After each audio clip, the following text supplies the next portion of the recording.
Tim penyidik melakukan pemeriksaan terhadap AP, ibu kandung MAS, anak yang berhadapan dengan hukum dalam kasus pembunuhan terhadap ayah dan neneknya di kawasan Lebak Bulus, Jakarta.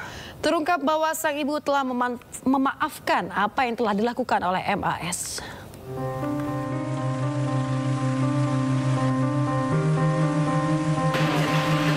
Penyidik Perlindungan Perempuan dan Anak Polres Metro Jakarta Selatan telah melakukan pemeriksaan tambahan terhadap AP, ibu pelaku anak yang berhadapan dengan hukum.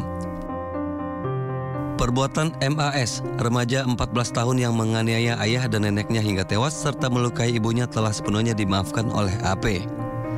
Selain itu, AP juga meminta keringanan hukuman terhadap anaknya. Ya, jadi manusiawi ya Mas. Jadi kemarin itu juga dia masih tertekan atau masih psikisnya masih shock ya. Masih setiap diperiksa juga dia nangis. Sudah ketemu dengan anaknya belum? Sebelumnya, aksi penganiayaan yang dilakukan MAS terjadi pada 30 November lalu di rumahnya di kawasan Lebak Bulus, Cilandak, Jakarta Selatan.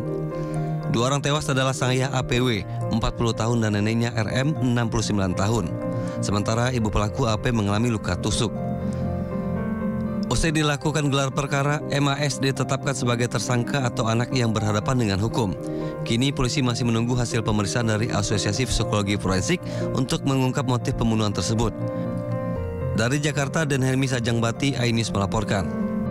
Komplotan terduga pelaku penipuan pembeli emas dengan modus cash on delivery atau COD ditangkap jajaran Subdit Resmob Ditreskrimum Polda Metro Jaya. Para pelaku ditangkap di sebuah rumah kontrakan di kawasan Kampung Bahari, Tanjung Priuk, Jakarta Utara.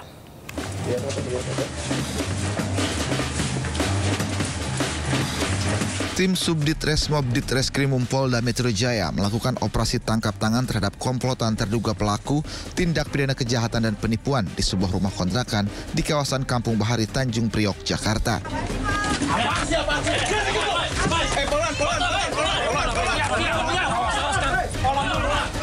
Saat petugas datang, para terduga pelaku tengah beristirahat dan tidak berkutik saat ditangkap.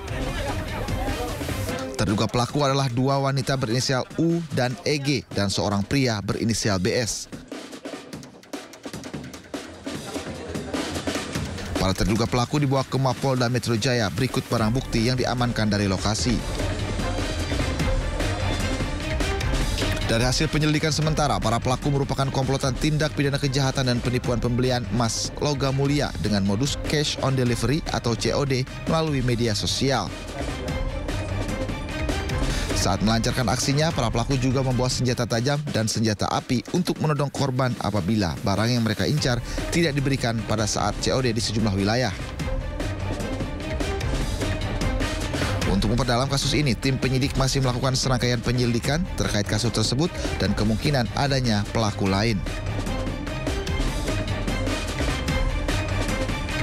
Dari Jakarta, Rizky Falofi, iNews melaporkan. Crazy Rich Surabaya, Budi Said dituntut 16 tahun penjara dan denda 1 miliar rupiah dalam kasus korupsi jual beli 1,1 ton emas antam. Nilai kerugian negara ditaksir mencapai 1,1 triliun rupiah.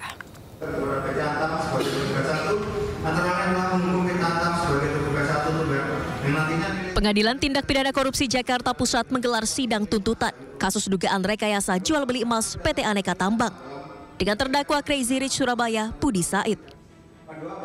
Jaksa menuntut terdakwa dijatuhkan pidana penjara selama 16 tahun, serta denda sebesar 1 miliar rupiah, subsidiar 6 bulan kurungan.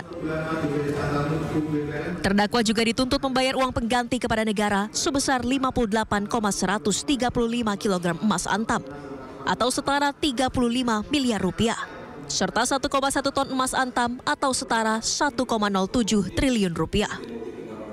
Menjatuhkan pidana terhadap terdakwa Budi Said oleh karena itu dengan pidana penjara selama 16 tahun dikurangi selama terdakwa berada dalam tahanan sementara dengan perintah agar terdakwa tetap ditahan dalam rumah tahanan negara. Sementara terdakwa Budi Said membantah tuduhan korupsi yang menjeratnya. Jadi kelewatan ya Pak Budi dituntut 16 tahun ya Pak? Iya, fitnah semuanya. Makasih ya, maaf. Sebelumnya Budi Said didakwa melakukan korupsi dengan menerima selisih emas antam sebesar 58,13 kg atau senilai 35,07 miliar rupiah. yang merugikan negara hingga 1,1 triliun rupiah. Dari Jakarta, Rani Sanjaya, iNews melaporkan.